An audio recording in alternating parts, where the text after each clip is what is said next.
Welcome to Talking Giants Player Profiles and Projections, PPPs. I'm your host, Bobby Skinner, here with my co-host, Justin Pennick. Going through one offensive player, one defensive player, doing an episode every weekday until game week. Justin, how are you? And how excited are you to talk about Golden Tate? Oh boy. Golden Tate I view as a very complicated player, and I think I'm the one that makes him complicated partially, and I'm the one that makes him controversial in terms of his role on the team. But we're going to have a fun conversation, Bobby Skinner, because I know a lot of people love him. A lot of people like big plays. But again, I'm trying to pick a little bit at how we watch football. So Golden Tate's going to be one of those conversations. Did you know that Golden Tate was he played baseball for Notre Dame? He was drafted by a baseball team. That's my fun fact about Golden Tate. Cool. Yeah, you don't like Golden Tate because he doesn't produce the way you like him to produce. That's my biggest issue with analytics guy. Like, yeah, he produced, but didn't do it the way I like it. And I got a big ego. I'm willing to admit it.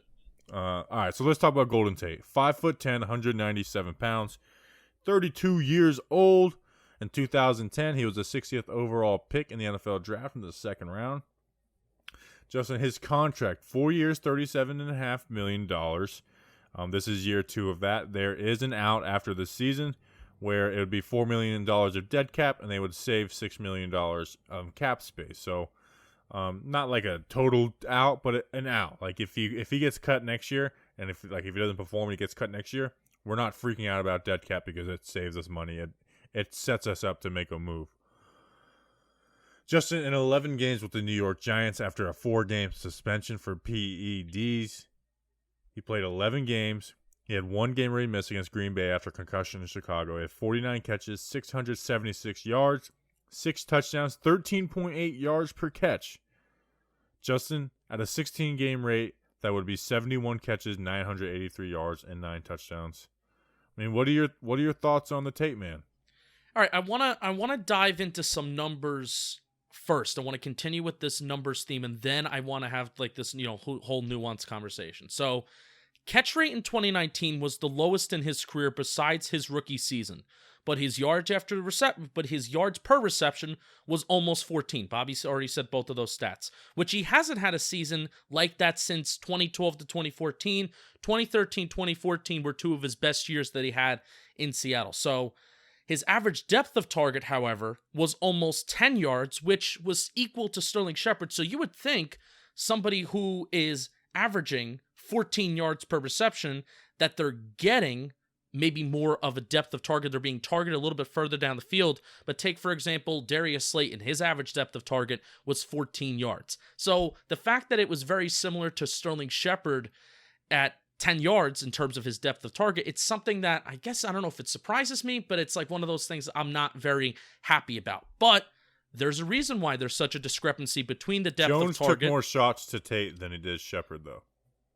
I'm just saying what the data is saying is that they were exactly the same. You can say that with your eye test about, okay, yeah, Tate, that Shepard. Yeah, but the average doesn't mean, that's why they have median and mean. Right. I mean, because he could have, he did get a lot of those little 1 yard, 1 yard smokes and stuff like that. I don't know how many Shep got. The screen against the Jets that he took 70 yards, that's one of those. He should have been used in the screen game more, you can argue. But there's a reason why there's such a discrepancy between how he has a yards per reception at 14, but his average depth of target was 10 yards. So it's good. It's good. He's getting yards after the catch, and that's exactly what Golden Tate is best known for. Golden Tate is one of the best in the league in terms of his yards after the catch. We already know this, but more importantly, when you do look at the NFL Next Gen stats in terms of expected yards after the catch, he overperforms what he is expected to do after the catch, which is huge. There's a way that NFL Next Gen stats is able to try and track what you are expected to do with the ball in your hand. So it's a way to basically identify and isolate scheme and individual player performance. That's good. It means that Golden Tate was operating outside of the scheme, which is very, very good. Now, something else that's also significant, and now this is where I get to really being a negative Nancy.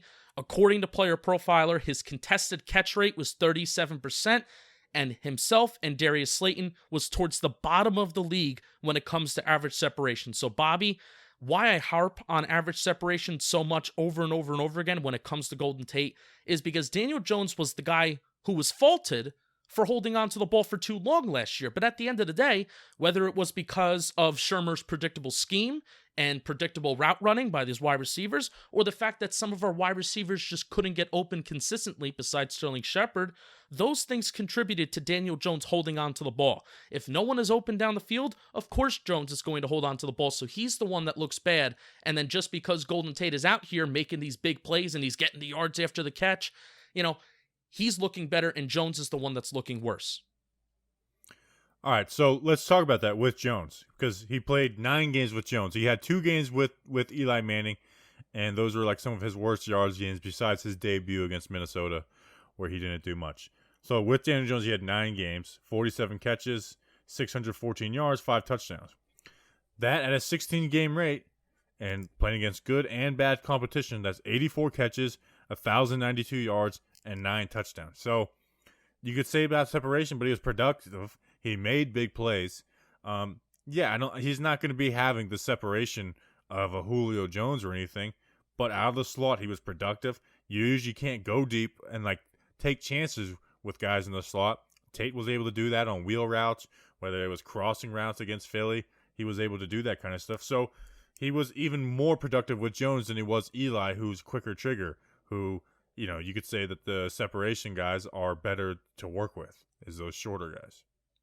Yeah, I think, honestly, the main point and the main critique is looking at role, and it's also looking at efficiency.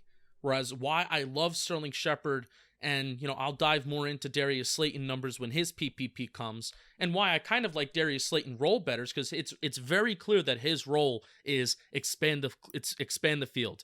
It's very clear that Sterling Shepard's role is security blanket. I'm not going to be expecting Sterling Shepard to be expanding the field, getting yards after the catch, etc., etc. I'm not expecting that out of Sterling Shepard.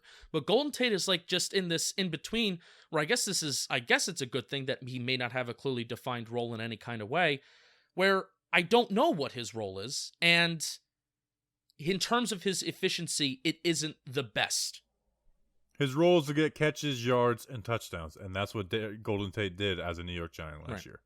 It just wasn't at the same. It wasn't at the same rate, especially when you look at his resume. His resume is extremely impressive, Bobby. He's 32 years old. I know, but we have 90 catch years. We have catch rates of almost 70% every single year, stemming from going on 5, 6, 7 years in a row with multiple football teams, including Seattle and Detroit. So that's what was mainly frustrating for me, is I was expecting one thing out of a player, and then we got another thing, and it was kind of vastly different. But if he can continue to just make plays, and I guess I can sacrifice if the catch rate is a little bit lower if he's making those big plays. Have Sterling Shepard be the consistent one.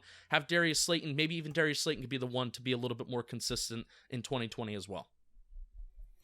Right, and yeah, I get the catch rate was down, but you're playing with Eli and a rookie QB. In Seattle, you had Russell Wilson, who everyone loves.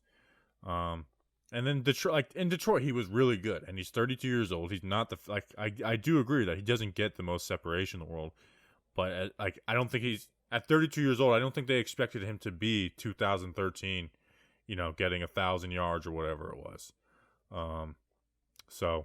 And Jones took a lot of chances too. You know what I'm saying? So Jones forced some stuff in there. So, I never really looked at Golden Tate and was like, man, he really screwed that up there. Now, there was times where I do agree. In Chicago. That Chicago game, Bobby, I cannot tell you where I have this one play that's implanted in my brain where he's running over the middle. Maybe it's a drag route. Maybe it's an in route, going towards the side from the opposite side of the field.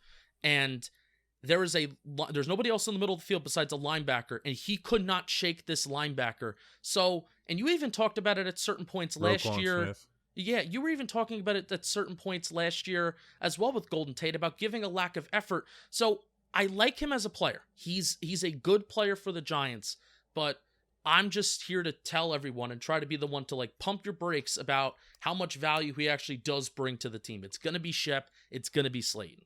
Yeah, but I don't think that's a bad, he is the number 3 guy for me. I have Slayton and Shep ahead of him. Slayton might be a little more on potential and what his role is.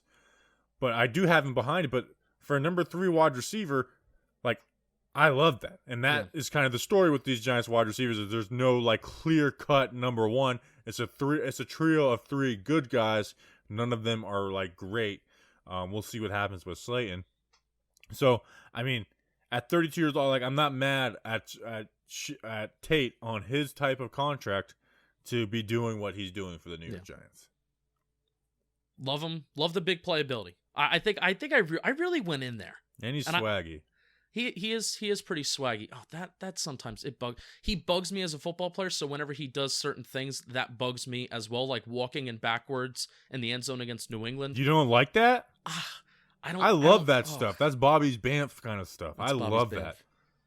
Yeah. Mock the other team. I can't believe you don't like that. I love that with a passion. Well, I love that kind of stuff. Like when people got mad at Odell, the stuff I didn't get mad at Odell was like peeing on the Eagles field. I thought that was an awesome celebration.